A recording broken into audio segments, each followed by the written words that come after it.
안녕하세요. 반도체 커뮤니티 주식부자 양성소 멘토를 맡고 있는 이빨톡톡입니다. 오늘 일단 먼저 시황을 좀 보면 미증시가 미국에서는 이제 나스닥이 그저께인가 어제 그제 이제 나스닥이 급등하고 하면서 차익 물량이 좀 나오면서 어제는 나스닥이 좀 밀리고 다우가 좀 강한 그런 흐름이었어요. 오늘 중국 증시는 이제 반등이 이어지고 있는 그런 흐름이 진행이 됐고, 그래서 우리 증시는 보면 한국 증시는 장 초반에 나스닥이 조정을 받았던 부분들이 반영이 돼서 좀 이제 개파락해서 이제 시작을 했다가 장중에 중국 증시 개장하고 이제 반등에 성공해서 상승 비슷하게 마감한 흐름이 진행이 됐는데, 특이점을 보면 이제 좀 지수 왜곡 흐름들이 계속 보이고 있습니다. 오늘 보면 코스피가 더 강한 흐름이었는데 코스피 지수는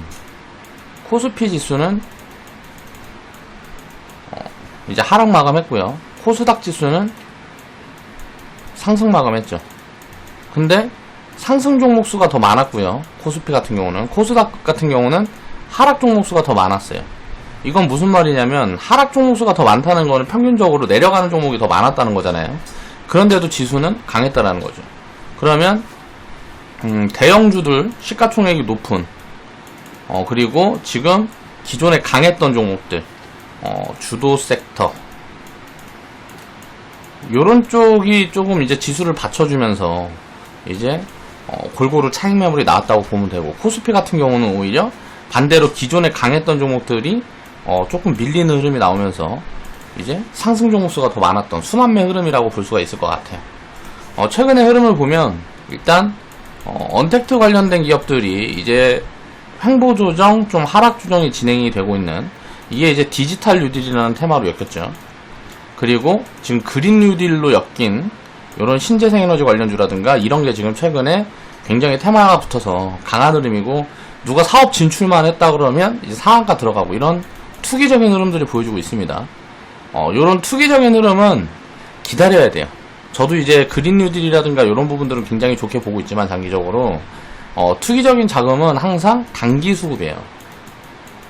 먹고 나가야지 라는 관점이 박혀있는 수급이기 때문에 변동성이 굉장히 커지기 때문에, 이렇게 투기 수급이 붙었을 때는 항상 내가 보유자의 포지션이라면 분할 매도라든가 이렇게 보는 게 좋고, 투기 수급이 붙었을 때 신규로 들어가서 거기서 더 비싸게 팔아야지 라고 생각을 하는 거는 확률적으로 손실의 가능성이 굉장히 높다라고 생각을 해야 될 것 같고요.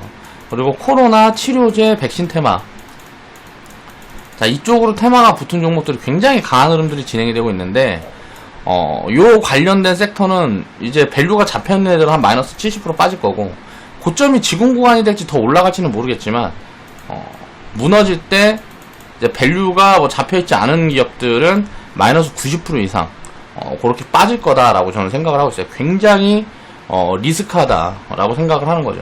마이너스 막 90%씩 빠진다는 거는 이게 하루아침에 빠지는 게 아니고요. 보통 이렇게 빠질 때는 한 2, 3년을 거쳐서 빠지는 경우들이 많아요. 그래서 장기적으로 굉장히 위험한 포지션이다. 그래서 이런 쪽들은 저는 사실 개인적으로는 매매도 하지 않았으면 좋겠습니다. 자, 그렇게 보고 장기적인 가치를 기반으로 우리가 투자를 해야 성과를 계속 유지해 나가면서 좋은 성과를 만들어낼 수 있다라고 생각을 하는 게 합리적이지 않나라는 생각을 해봅니다. 2020년 7월 21일 이제 화요일날 제작을 했던 영상이고요. 자, 반도체 쪽에서 반도체 산업은 지금 이제 한 2차 파동 정도 진행이 되는 것 같고요. 이 시작 시점은 한 2014년부터 이제 시작한 것 같아요. 그래서 그런 흐름들을 보고 1차가 이제 2014년부터 2017년까지 이렇게 한 3년 정도, 3, 4년 정도의 사이클이 진행이 되고, 지금 이제 2차 파동이 진행되는 초입 구간이라고 보여집니다. 그리고 나서 이 사이클이 다 돌고 나면 또 어떤 노이즈이 나오거나 뭐 어떻게 진행이 된 다음에 조정이 들어왔다가 이제 세 번째 파동에는 또 대장주들을 바꿔서 진행이 될 가능성이 높단 말이에요. 그런 흐름들을 이제 좀 체크해보는 걸 오늘 이제 이야기를 해볼까 합니다. 반도체 산업의 이제 장기 업황에 대한 이제 고민을 우리는 해야 된다. 지금 최근에 오늘 이제 해보고 싶은 이야기는 중국에서 반도체 굴기라 그래가지고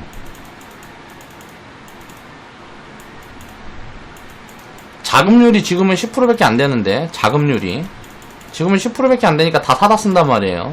근데 이 자금률을 70%까지 키우겠다 하면서 정부에서 보조금을 뭐 이빠이 주면서 이제 산업을 키우기 위한 노력을 하고 있어요. 이게 실패냐 성공이냐, 여기에 따라서 우리나라 이제 반도체 업황은 굉장히 달라질 것 같아요. 지금은 이제 이거를 실패로 끌고 가기 위해서 미국이 조합하고 있는 거라고 보면 되고요. 이게 성공으로 마무리가 되게 되면 이제 디스플레이에서 우리가 LCD 산업을 넘겨준 것처럼 반도체 산업도 이제 메모리 쪽은 넘겨줘야 된다. 이렇게 생각을 해야 되는 거죠. 일단은 한 3년 후 정도 되면 치킨 게임이 한번 또 진행이 되지 않을까. 그때 삼성전자나 SK 하이닉스 같은 데가 과거에 이제 치킨 게임을 진행했을 때처럼 견뎌낼 수 있느냐 하는 부분들을 생각을 해보면 그게 힘들다라고 생각을 하는 거죠. 그러니까 미국, 일본과 경쟁을 해서 과거에는 이제 치킨 게임 있을 때 미국, 일본이랑 한국이랑 경쟁을 해서 한국 기업들이 살아남았단 말이에요.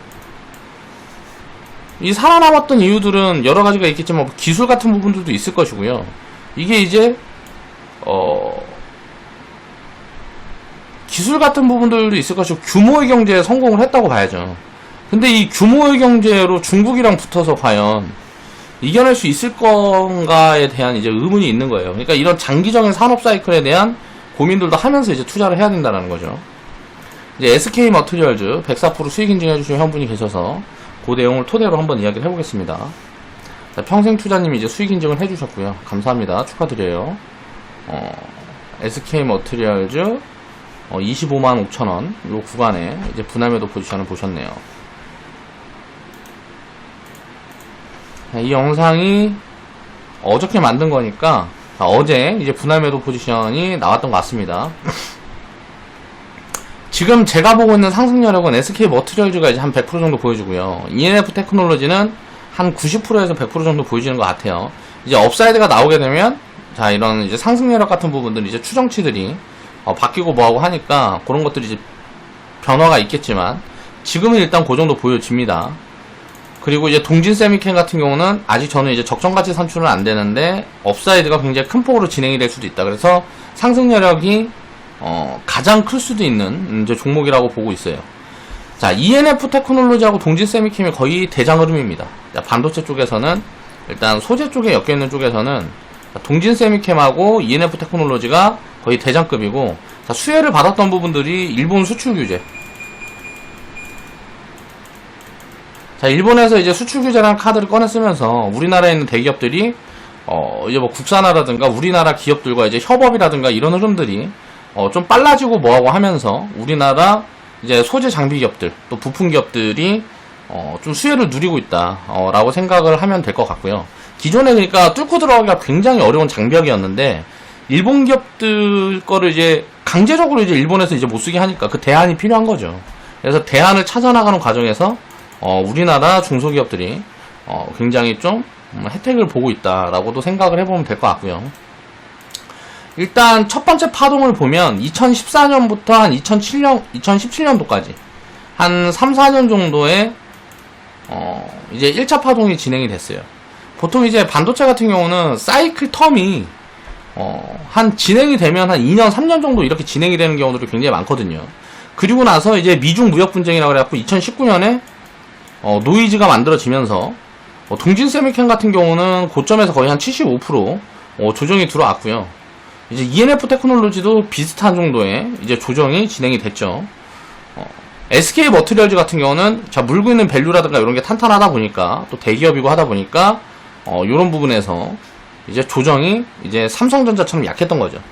그러니까 지금 코로나 때도 보면 삼성전자가 어때요? 상승여력이 조정이 굉장히 약하게 들어왔잖아요. 코로나 때. 그렇다 보니까 상승이 약한 거예요. 자, 여기도 마찬가지. SK 머티리얼즈는 보면 어때요? 조정이 약하니까 상승도 처음에는 약한 거예요. 초기 반등 구간에는. 2019년도에 ENF 테크놀로지 같은 경우 보면 반등폭이 굉장히 세잖아요. 하락이 깊게 들어왔기 때문에. 그러니까 밸류에 맞춰서 결국은 주가는 가는데 그렇게 봤는데 밸류에 맞춰서 가는데 더 빠지는 거야. 그러면 가격 매력이 더 생기니까 당연히 반등폭들이 더 강한 거란 말이에요. 그러니까 이 변동성에 대한 거는 심리적인 부분으로 인해서 낙폭이 커지고 약해지고 하기 때문에 그런 부분들에 대한 이해를 해야 되는 거죠. 투자자들은. 자, ENF 테크놀로지 같은 경우 추천 자리를 보면 제가 이제 2만원대부터 추천드렸던 것 같아요. 2만원 근처에 있을 때부터. 그리고 밑으로 빠졌을 때 추천해드리고 반등이 들어왔을 때 계속 이제 추천을 드렸던 부분들이죠. 그리고 이제 3만원 밑에까지 3만원 아래에서 이제 마지막으로 이제 추천을 드렸던 것 같은데 2만 6천원 7천원 구간대 거의 마지막으로 추천을 드렸던 것 같고요. 4만 뭐 얼마가 4만 5천원 뭐 금방 왔을 때부터 이제 뭐 4만 3천원 4만 4천원 그 금방 왔을 때부터 이제 분할 매도 포지션들을 보고 있는데, 이렇게 롱텀하게 이제 투자를 생각을 해야 된다는 거죠. 자, 이제 조정이 또 들어오면 어떻게 될까요? 또 마이너스 30%, 마이너스 70%. 시장이 폭락으로 진행이 되면, 자, 50%, 70% 빠질 수 있는 거예요, 반도체 쪽은. 시장이 폭락으로 진행이 되지 않으면 대충 20%, 30% 조정을 받고, 이제 강한 흐름들을 이어갈 가능성들이 있는 거고. 왜 미래 업황이라든가 그런 부분들은 앞으로 일단 뭐 1년에서 3년은 굉장히 좋을 가능성이 높기 때문에, 그 정도는 일단 좋게 봐줄 수가 있는 거죠. 그러니까 돈을 계속 잘 벌 가능성들이 있다라는 거예요. 2022년, 2025년까지는 굉장히 수급이 또 타이트하게 진행이 될 수가 있고, 클라우드 산업의 성장이라든가 또 이제 뭐 미래차라든가 자율주행 AI 같은 부분들, 뭐 여러 가지 쪽에 이제 다 들어가는 부분들이 있기 때문에 5G라든가 등등 해서 요런 쪽은 이제 수요가 계속 늘어나고 있는 구간이기 때문에 4차 산업으로 인해서 전체 업황은 좋을 수가 있는데, 결국은 이제 이 반도체 산업은 규모의 경제라 그래가지고 규모를 크게 키워서 단가를 낮춰서 파는 데가 유리한 거거든요. 그러니까 다른 데들이 이제 규모를 키워놓은 데 말고 다른 데서는 이제 규모를 키우기가 엄청 힘든 거예요. 규모를 키우려고 그러면은 이제 얘네들이 예를 들어서 5원에 파는데 규모를 처음에 생산하면 뭐 20원, 100원이 들어가는 거죠. 그래서 거의 한국에 있는 SK하고 SK하이닉스하고 삼성전자가 독점적인 구조를 갖고 있는 건데, 자, 이 규모를 따라잡기 위한 중국에서의 무언가가 보여주고 있다라는 거죠. 그러면 앞으로 지금까지는 계속 좋아. 한 20년 정도 좋았어요.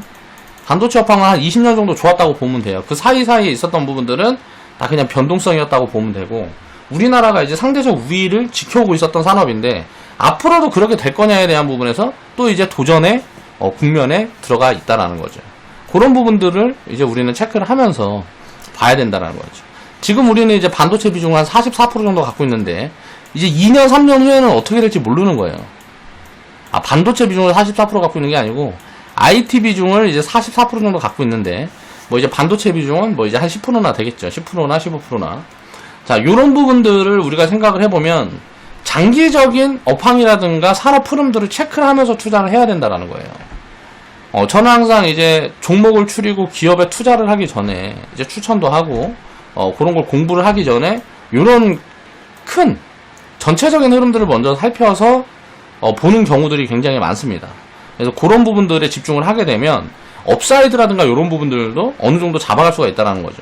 업사이드 폭이라든가 업사이드에 대한 가치라든가 이런 걸 판단할 수는 없지만 지금 이게 투자할 만한 매력이 있는가 없는가 정도는 어느 정도 확률 높게 잡아낼 수 있다는 거예요. 그래서 투자 판단에 굉장히 중요한 근거가 된다. 자, 2년 3년 후 삼성전자하고 SK하이닉스가 메모리 반도체 점유율이 떨어지는 소리가 많이 들린다. 그렇게 되면 저는 우리나라 반도체 쪽은 굉장히 많이 줄여야 된다라고 생각을 하는 쪽이거든요. 요렇게 되는 순간 이제 레드오션이 시작이 되었다. 이제 공급이 포화가 되는 그런 상황에 직면했다라고 보는 게 맞다라고 보고 있고요. 그때쯤부터는 이제 투자 비중을 많이 줄여야 되는 거 아니냐라는 생각을 하고 있어요. 야, 3년 후 얘기를 왜 지금 벌써 하냐? 라고 생각하는 분들도 있겠지만, 저는 항상 이렇게 미리미리 보고 있어야 나중에 이게 조금 더 빨라진다거나 조금 더 늦어지면 그에 맞춰서 대응을 할 수 있다라고 생각을 하기 때문에 굉장히 중요한 부분이라고 생각을 하거든요. 16일날, 자, 며칠 안 됐죠. 중국의, 중국판 나스닥인 커창반, 뭐 여기에, 이제 SMIC라는 기업이 상장을 했는데, 자, 공모가 대비 245%가, 튀어서 상장을 했단 말이에요. 그럼 시초가가 이렇게 상장이 됐다는 건 한국에 보면 이렇게 된 기업이 SK 바이오팜 정도가 있죠. 자, 이제 이게 이제 미래 산업이라고 볼 수가 있는데, 우리도 이제 미래 산업에 기대감이 굉장히 있는 것처럼, 한국 같은 경우는 지금, 바이오 쪽을 굉장히 미래 산업으로 보고 있는 거예요. 자, 그 중국 같은 경우는, 반도체 쪽도 굉장히 미래 산업으로 보고 있다는 거죠. 자, 정부에서 이제 지원이 들어가는데, 한국 같은 경우는 이제 뭐 보조금을 지급한다라든가 막 이런 걸 마음대로 할 수도 없어요. 해봐야 어차피 규모도 얼마 안 되고, 국가 경쟁력이 굉장히, 그러니까 덩치가 조그맣기 때문에 막 미국이나 중국처럼 그렇게 큰 규모의 지원을 할 수가 없다라는 거죠. 그러니까 확률적으로 우리나라에서 삼성전자나 SK하이닉스 같은 기업이 나온다는 게 사실 거의 불가능에 가깝다고 생각을 해요. 그러니까 정말 엄청난 업적을 만들어내는 거라고 생각을 하고, 중국에서는 어때요? 자, 불법 보조금이라든가 이런 부분들을 마음껏 지원하고 뭐하고 하면서 대놓고 키운단 말이에요. 우리나라에서 이제 인력도 빼갈 때 보면, 자, 삼성전자 퇴사자들, SK하이닉스 퇴사자들, 자, 연봉에 막 2배, 3배씩 주고, 퇴사자들 막 데려다가 이제, 기술 탈취를 하고 하는 거죠. 근데 그런 부분들이 중국이 무조건 나쁜 놈이다라고 볼 수는 없는 게, 우리나라도 다 마찬가지로 이렇게 성장을 했습니다. 그런 것들을 이해를 해야 돼요. 당연히 어떤 산업이 진행이 되고 뭐하고 하게 되면, 이제 노후화된 인력은 이제 내보내야 되고, 회사에서는. 왜? 기업 가치를 지켜야 되니까. 뭐 그런 부분들을 이제 뭐 필요한 사람들이, 이제 필요한 기업이나 그런 데서, 그런 사람들 이제 데려다가 이제 기술 탈취하고 뭐하고 하는 거죠. 우리나라도 마찬가지로 일본에서 그렇게 기술 도둑질 해갖고 큰 거예요. 이런 부분들을 인정을 해야 되는 거죠. 근데 이게 나쁜 거냐? 그렇지 않다라는 거예요. 벤치마킹인 거예요. 다만 중국 같은 경우는 너무 대놓고 하니까 요거를 이제, 그러니까 정부에서 이제 밀어줄 때 공정 경쟁이라는 부분들을 입혀가지고 기업의 자국 기업에만 보조금을 주는 게 아니고, 그 관련 기업들한테는 다 공정한 이제 룰을 만들어서 보통 시작을 하는데, 중국 같은 경우는 그걸 공정하게 진행을 하지 않는 거죠. 그러니까 자국 기업한테만 혜택을 몰아서 주고, 이제 다른 기업들은, 이제 다른 나라 기업이라든가 이런 데들은 배제를 시키고, 이런 부분들이 많기 때문에 경쟁을 하기가 굉장히 어려운 구조에 있는 거예요. 근데 이제 그런 부분에서 반도체 산업 같은 경우는 우리나라 기업들이 이제 잡고 있는 부분들이 있다 보니까, 거기에서 이제 중국 기업들이 이제 드라이브를 거는 거죠. 그러니까 쉽게 말하면 이거란 말이에요. 중국에서 왜 그럴까를 우리가 생각을 해보면, 지금 반도체가 무조건 필요한데, 앞으로는 더 많이 필요할 거고, 계속 많이 필요할 건데, 자, 이거를 지금 자급률이 10%밖에 안 돼. 자급이. 그럼 뭐예요? 90%는 사다 쓰는 거잖아요. 그러니까 90% 사다 쓰려 보니까 비용이 너무 많이 들어가는 거야. 그래서 이 비용을 줄여보자 그래갖고 70%까지 늘려보자라는 거거든요. 자급률을. 저 이거 당연한 거잖아요. 이렇게 해야 되는 거 아니에요, 국가에서? 근데 이런 걸 가지고 욕을 하면 안 된다는 거죠. 그럼 우리나라도 다 욕 먹어야 되고 전 세계에 욕을 안 먹어야 될 나라가 없는 거예요. 우리나라 삼성은 뭐 애플 베껴서 큰 거 아닙니까? 당연히 애플 거 뭐 애플이 휴대폰 그거 뭐야 그거 스마트폰 만들고 뭐하고 했을 때 다른데 노키아 같은데 다 무시하고 뭐하고 할 때 삼성은 그거 베껴갖고 지금 성장한 거잖아요. 휴대폰 사업부나 이런 것들도. 그래가지고 지금은 먼저 폴더블 폰이라는 혁신을 만들어가지고 주도하고 가고 있잖아요. 그러니까 중국에도 우리도 이제 시기가 돼서 이제 경쟁이 안 되게 되면 이런 산업들은 내줘야 되는 거죠. 이거를 우리 산업을 뺏어갔다 그래갖고 중국은 나쁜 놈이다 막 이렇게 이야기를 하는 것들은 정말 덜 배운 사람들이 하는 소리입니다. 그렇게 생각을 하면 안 되고, 산업이 이제 꺼지는 흐름들이 보이게 되면 우리는 투자자 측면에서 기업도 마찬가지고요. 미리미리 대비를 하고 뭐하고 해야 되는데, 어느 순간 어떻게 이런 부분들이 진행이 될지 모르기 때문에 완벽하게 대응을 할 수가 없단 말이에요.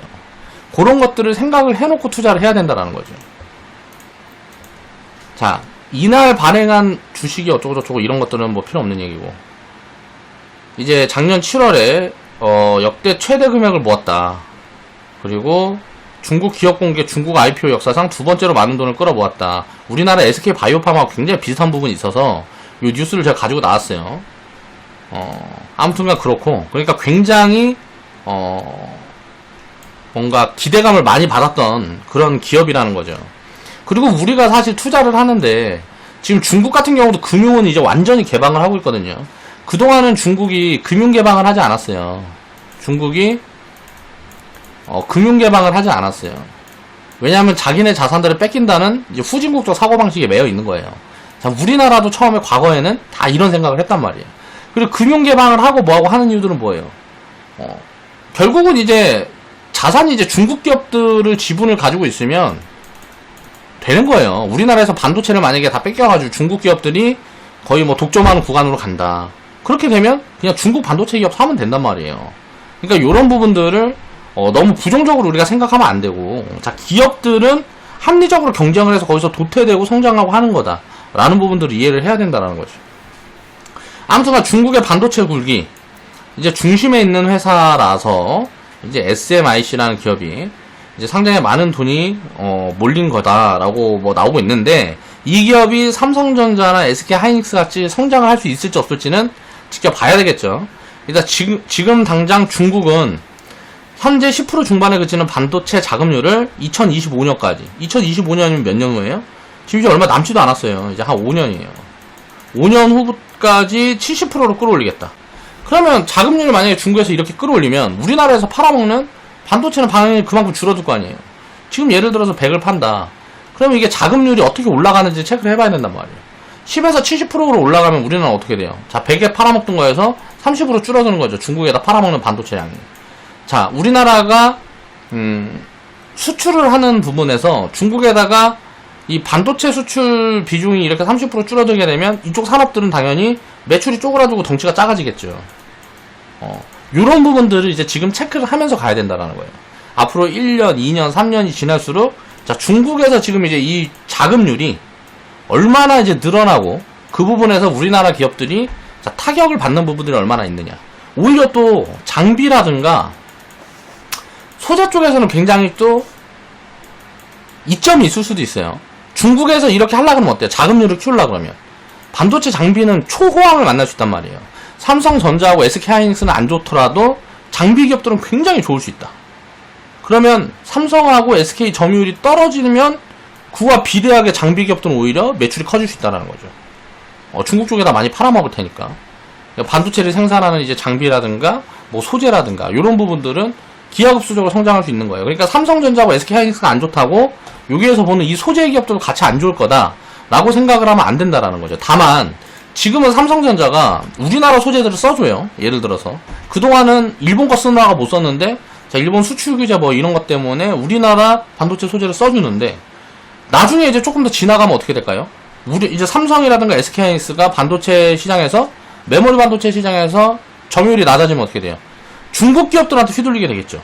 그러면 중국 기업들 중에 장비 기업들과 소재 기업들에 봐야 된단 말이에요. 얘네들이 얼마나 잘하나, 우리나라 기업들이 얘네보다 기술력이 좋은가, 이런 것들을 체크를 하면서 이제 투자를 해나가야 된다는 거죠. 자, 반도체 산업이 꺾여도 반도체 사업이 꺾이는 이 흐름들이 확인이 되는 순간에 일단 이 장비라든가 소재 기업들은, 부품 장비 소재 기업들은 이제 기술력이 있고 경쟁력이 있는 회사들은 굉장히 큰 호황을 만날 수도 있다. 이렇게 생각을 해야 되는 거예요. 그러니까 자금률을 이렇게 끌어올리면 중국 기업들이 엄청난 투자를 할 거라는 거죠.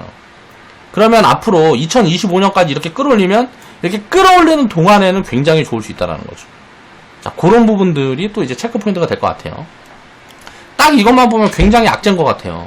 야, 중국에서 10%에서 자금률을 자 70%까지 끌어올리면 자, 우리나라 뭐 이제 삼성전자라든가 SK 하이닉스는 지금 뭐 70, 만약에 70을 팔아먹으면 이게 10으로 쪼그라든다는 거 아니냐. 중국에다 팔아먹는 비중이 뭐 70을 현재 팔고 있으면 10으로 쪼그라든다는 거 아니냐. 그럼 이거는 악재가 아니냐라고 단순하게 생각할 수도 있지만 중국에서 이렇게 생산량을 늘리고 뭐하고 하려고 그러면 어때요? 자, 이게 투자가 진행이 돼야 될 거 아니에요. 그럼 이 투자가 진행이 되는데 전부 다 자국 기업 것만 쓸 수 있냐 이거예요. 우리나라도 마찬가지고 일본도 마찬가지고 미국도 마찬가지고 중국이 이렇게 산업 규모를 키우는 동안 글로벌리 반도체는 초호황이 진행될 수 있겠다 라고 생각을 해볼 수가 있다는 거죠. 소재 장비 쪽에서는. 그리고 이제 삼성 같은 경우는 메모리 반도체는 버리고 이제 시스템 반도체로 넘어서는, 메모리 반도체 같은 경우는 우리가 알아야 되는 게 이거는 규모의 경제예요. 일단 많이 찍어갖고 단가를 떨구면 이기는 거예요. 그래서 이 생산 마진이 이익이 나오는 구간이 만들어지면 메모리 반도체는 이제 독과점적인 구조를 갖고 가고 있는 거예요. 삼성전자하고 지금 SK하이닉스가 그렇게 하고 있으니까. 그러니까 이제 다른 기업들이 여기 들어올 수가 없는 게, 자, 다 공정 경쟁으로 묶어놔 있으니까 여기에 진입을 할 수가 없는 거예요. 왜? 삼성전자와 SK하이닉스가 찍어내는 것보다 돈이 더 들어가는 거죠. 그런데 이제 중국 기업들은 어때요? 자, 예를 들어서 삼성전자가 뭐 1원에 찍어내는데 중국 기업들은 5원이 들어. 그러면 이 중에 4원을 정부에서 보조를 해주는 거예요. 그래서 1원으로 맞춰버려. 이렇게 하면 성장을 할 수가 있겠죠. 이런 것들을 초기에 이제 중국 정부에서 밀어주는 거죠. 이게 이제 불공정 거래라 그래갖고 우리 뭐 미국이고 뭐 이런 데들은 다 못하게 해놨는데 중국은 이제 그런 거 쌩까고 하는 거죠. 이런 것 때문에 이제 욕을 하는 거고요. 자, 요런 부분들을 이제 미국이 만약에 막을 수 있다라 그러면 요거는 중국 반도체 굴기는 불가능합니다. 그러니까 지금 중국이나 미국이나 싸우는 흐름들이 어떻게 진행될지 이런 것들도 같이 봐야 된다라는 거죠. 또 만약에 중국이 계속 이렇게 반도체 굴기를 밀고 나가서 이게 만약에 이루어진다 그래도 그게 그렇게 점유율을 끌어올리는 동안에 기회는 충분히 만들어질 수 있다는 거예요. 그럼 우리는 그 기회를 포착하려는 노력을 해야 되는 거라는 거죠. 자, SMIC는 이번에 마련한 돈을 투자해서 경쟁사인 대만 TSMC와 삼성전자에 비해 떨어지는 기술 수준을 향상시킨다. 결국은 기술력이 떨어진다라는 거예요. 이거를 이제 향상시키겠대. 그럼 결국은 돈을 못 벌 거라는 거잖아요. 돈만 들어가고 당분간은 돈을 못 벌 건데, 자, 이렇게 공모가가 높게 잡혔다. 그럼 어떻게 된다고요? 자, 이제 90% 폭락하겠죠. 그럼 이렇게 90% 폭락하고 뭐하고 했는데, 중국 정부에 이런 것들이 만약에 계속 잡혀있다. 그러면 어떻게 해야 돼요? 자, 이 SMCI라는 데를 사면 되겠죠. 중국 주식을 요걸 사면 돼요. 적어놨다가 한 70% 빠지고 90% 빠지는 거 확인이 되면, 자, 그때 망하겠다 아니겠다 판단을 해서 안 망할 거다라고 생각이 되면 요런 거 우리는 이제 사서 모아가면 되겠죠. 우리나라 반도체 기업들이랑 중국 기업들이랑 같이. 자, 이번에 상장은 홍콩 증시에 이은 2차 상장이다. 홍콩 증시에서도 올해 200% 올랐다. 그러나 삼성전자와 TSMC보다 자, 떨어지는 기술 수준을 메워야 한다. 요게 그렇게 순탄할지는 지켜봐야 된다는 얘기입니다. 요런 걸 보고 이제 겁을 먹으라고 이야기를 해놓은 부분들이 아니고, 중국에서는 일단 이렇게 하겠다고 드라이브를 걸고 있기 때문에 요게 진짜 되는지 이 과정을 확인을 하면서 우리나라 기업들이 계속 잘 나가면, 그러니까 이게 쉽게 되지 않고 중국에서 이렇게 목표한 대로 잘 되지 않고 우리나라 기업들이 계속 점유율을 유지하면서 커나간다 그러면 내릴 필요가 없겠죠. 그냥 갖고 가면 되는 거예요. 근데 만약에 이게 중국으로 넘어가는 흐름들이 보인다. LCD처럼. 그럼 지금 디스플레이 산업처럼 뭔가 쇠퇴기가 왔다가 다시 신기술이 뭐가 나와야 되겠죠.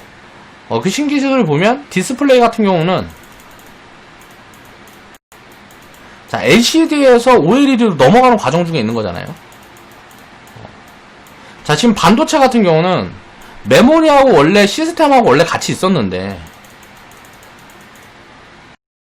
시스템 반도체 시장이 원래도 컸는데 이게 훨씬 커지는 구간이 돼 있는 거예요. 원래 메모리 시장보다 시스템 반도체 시장이 컸는데 이게 지금까지 컸던 거에 수십 배가 커질 수 있는 그런 모멘텀을 만나고 있는 거란 말이에요. 그래서 투자는, 자, 글로벌 기업들은 지금 다 투자를 어디다가 집중하고 있어요? 다 시스템 반도체 쪽에 집중하고 있단 말이에요.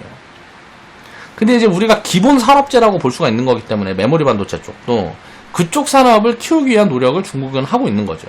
그럼 자연스럽게 넘겨주고, 자, 시스템 반도체 쪽에서 잡아오면 되는데, 삼성전자가 지금도 잘하고 있으니까 앞으로도 계속 잘하길 이제 기도를 하면서 우리는 투자 판단을 어떻게 할까에 대한 고민을 해봐야 된다는 거죠. 메모리 반도체는 이제 규모의 경제다 라고 이해를 해야 되고요. 결국 이제 LCD처럼 내주게 될 가능성이 높지 않을까라고 저는 개인적으로 보고 있습니다. 자, 기술 격차가 지금 1년이 벌어져 있네, 3년이 벌어져 있네 하고 있는데, 요런 부분들을 이제 메워지는 부분들은 이제 반도체 쪽 이제 매출 흐름이라든가 그런 것들을 이제 체크를 하면서 앞으로도 꾸준히 공부해갈 내용들이라는 거예요. 그래서 이 격차가 좁아지고 중국에서 지금 뭐 이제 나중에 이제 뉴스를 보는데 자금률이 20%였는데 자금률이 40%가 넘었다, 50%가 넘었다, 이런 이야기들이 나오면 이제 비교 분석을 해보는 거예요. 삼성전자, SK하이닉스 반도체 이제 뭐 중국 수출 비중이랑 이런 거 비교 분석을 해봐서, 야, 이거 넘겨주겠는데 싶으면 반도체 기업들은 어떤 기업들이 호재고 어떤 기업들이 이게 악재로 작용할 수 있을지, 돈이 어디가 이제 앞으로 더 벌게 되고 어디가 돈을 못 벌게 될지, 그런 것들을 계속 공부를 하면서 이제 추적 보유를 해야 된다라는 소리를 하는 거죠. 자, 삼성전자하고 SK하이닉스 두 기업이 지금 글로벌 현재 점유율이 70% 이상인데, 요런 부분들을 지켜낼 수 있을지 아니면 중국에 내주게 될지는 이제 미래의 이제 산업 흐름의 변화에 따라서 달라질 거라는 거예요. 그건 예측을 할 수가 없는 부분이라는 거죠. 그래서 겁을 먹어서도 안 되고, 항상 투자는 기회를 찾아가는 과정이라고 생각을 하고 분산 투자를 해서 요런 부분들을 공부를 해가면서 이제 비중 조절을 해가면 된다라는 부분들이에요. 그러니까 너무 겁먹을 필요도 없고, 또 여기에서도 만약에 이렇게 진행이 된다 그래도 좋은 기회들이 많이 만들어질 거다라는 거죠. 이 과정 중에 그런 걸 얼마나 어떻게 찾아서 우리가 투자 성과를 낼 수 있느냐, 그게 핵심이라는 거예요. 결론은 지금 보면 사이클이라는 게 이런 거예요. 반도체도 보면 지금 사실 사이클이 계속 이어지고 있는 거잖아요. 계속 업황이 좋은 거란 말이에요. 그냥 중간에 와 있었던 2018년도에 요 조정 같은 경우는 미국에서 좋은 살자리를 만들어 준 거예요. 중국이랑 쌈박질 하면서 겁줘가지고 공포를 줘요. 그래가지고 좋은 매수 포지션들을 만들어 준 거란 말이에요. 근데 그때 이미 다 도망가죠. 왜? 야, 중국이랑 미국이랑 싸운대. 그러면은 반도체가 어떻게 돼갖고 망할 거야. 뭐 이런 식으로 떠들어 대는 거예요, 이제 언론에서. 그러면 불안하잖아요. 그러니까 이렇게 싸게 거래가 되는 거예요. 그럴 때 이제 자신있게 배팅을 하려고 그러면 어떻게 해야 되냐. 배팅을 하든가 갖고 있던 거를 안 털리고 보유를 하려고 그러면. 자, 공부를 해야 되고요. 이해를 해야 되는 거예요, 이해를. 진짜로 미국, 중국이 싸워가지고, 진짜로 얘네가 실적이 떨어지는지 보면 떨어지지도 않아. 근데 그냥 걱정만 하고 있다고. 그냥 좋은 기회를 주는 거죠. 가치는 물고 있는데 주가만 빠지면 얼마나 좋은 기회예요. 투자를 할 때 그래서 가치를 기반해서 이제 생각하는 습관을 항상 들여야 됩니다. 그리고 이제 시황이나 업황, 산업 흐름들을 볼 때는 악재에만 집중을 해도 안 되고 호재에만 집중을 해도 안 돼요. 그러니까 오늘 하고 싶었던 얘기는 그거예요. 중국 정부가 예를 들어 진짜 이게 현실이 돼서 나중에 이렇게 된다 그래도 지금 10%인 자금률을 앞으로 5년 후에 70%로 끌어올린다 그래도 이게 악재냐 이거예요. 삼성전자, SK 하이닉스를 보면 악재일 수 있죠. 그렇지만 우리나라 부품, 장비, 소재 기업들에는 호재일 수 있다라는 거예요. 물론 이제 장기적으로는 악재겠지만 뭐 10년 후를 보면 결국은 다 중국도 자국 거 쓰려고 그럴 거 아니에요. 그렇겠지만 그런 부분들을 생각을 해봐야 돼요. 또 우리나라 기업들 중에서 머리가 좋은 반도체 기업들은 어떻게 하겠어요? 합작회사 세워서 서로 지분 수합하고 하면 중국 기업이 있으면 우리나라 기업도 지분 가치가 올라가고 뭐 이런 부분들도 만들어낼 수 있다라는 거죠. 그러니까 어떤 협력 시그널들이 만들어질 수도 있던 거예요. 그래서 이런 부분에서 어떤 한 가지 시각만 너무 가지게 되면 시장을 왜곡하고 세상을 왜곡하고 이상하게 바라보는 시선이 자리 잡힌단 말이에요. 항상 중립에 서서 시장을 바라볼 수 있고 이런 어떤 뉴스들도 바라볼 수 있는 시각이 만들어져야 된다. 오늘 이제 그런 부분들을 이제 이야기를 해보고 싶었습니다. 그래서 평생투자님은 이제 수익 축하드리고요. 좋은 데이터 제공해 주셔서 감사합니다. 그래서 오늘 자, 반도체 산업에 대한 장기 업황에 대해서 제가 어떤 스탠스를 가지고 있고 어떤 부분들을 포인트로 보고 또 계속 공부를 해나가고 있는지, 그리고 그 다음에 이제 기업 개별 내용들은 이제 살피는 거예요. 저는 기업 내용은 사실 간단하게 봅니다. 이제 기업이 이제 숫자를 우리가 보게 될 때는 이게 뭐 이제 가치 판단할 때 다 숫자 보는 거잖아요. 자, 기업이 사기치잖아요. 그럼 분식회계하고 횡령하는 거예요. 횡령, 범죄. 이제 횡령, 분식회계. 이거 다 범죄잖아요. 횡령하고 분식회계. 이거를 잡아낼 수 있는 방법이 있냐고요. 없어요. 이거를 잡아낼 수 있는 방법이 없어요. 근데 여기에다 집중을 하면은 투자를 할 수가 없어요. 자, 이건 범죄니까 잡히잖아요. 이 범죄를 나는 범죄를 일으킬 거야 하고 기업하는 사람들이 기업 중에 얼마나 되겠냐고. 구덕이 무서워서 이제 장 못 담근다라는 말이 있잖아요. 한국 속담에. 그런 거랑 마찬가지란 말이에요. 기업에서 제공하는 숫자는 저는 그냥 믿어요. 그리고 그걸 토대로 가치 판단한단 말이에요. 그러다 보면 가끔 사고가 나요. 어떤 사고가 나요? 이런 범죄를 저지르는 회사들이 나와. 그러면 이거는 비용이구나 생각하면 되는 거예요. 기업이 제공해주는 숫자를 믿지 못하면 어떻게 투자를 합니까? 이거를 합법적으로 제공을 해라 해갖고 회계사들도 붙여갖고 감사하고 하는 거잖아요. 감시하고 하는 거잖아. 그래서 이 감시 체제에 들어와 있는 게 주식시장에 상장되어 있는 기업들이란 말이에요. 물론 이것도 뚫고 어떻게 사기를 쳐먹으려고 꼴값 떨다가 잡혀가고 하는 사람들도 있지만 그런 것들은 어쩔 수 없는 거지 뭐. 사기꾼한테 당한 게 잘못은 아니잖아요. 그렇죠? 그 비용을 처리하고 남으면 되는 거예요. 이걸 하기 위해서 우리는 분산 투자를 하는 거잖아요. 그러니까 투자를 하면서 공격적이어야 되는 거예요. 공격적인데 안전을 관리할 수 있게끔 시스템을 짜놓고 공격적이어야죠. 공격적이어야 된다고 몰빵 투자를 한다는 거는 이건 공격적인 게 아니고 미친 거예요. 이런 여러 가지 요인들을 한번 생각을 하면서 사고를 확장시켜야 돼요, 자꾸. 자, 생각하는 범위를 넓히고 사고를 확장시켜서 여러 가지 방향을 보다 보면 그렇게 분산을 할 수 있는 기회들이 굉장히 많이 나옵니다. 투자를 하다 보면. 그렇게 분산을 해나가서 자산을 계속 돌리고 하다 보면 자연스럽게 자산은 커질 수밖에 없는 거예요. 그런 부분들을 이해를 하면서 이제 장기적인 관점으로 투자를 했으면 좋겠습니다. 자, 오늘 방송 마무리할게요.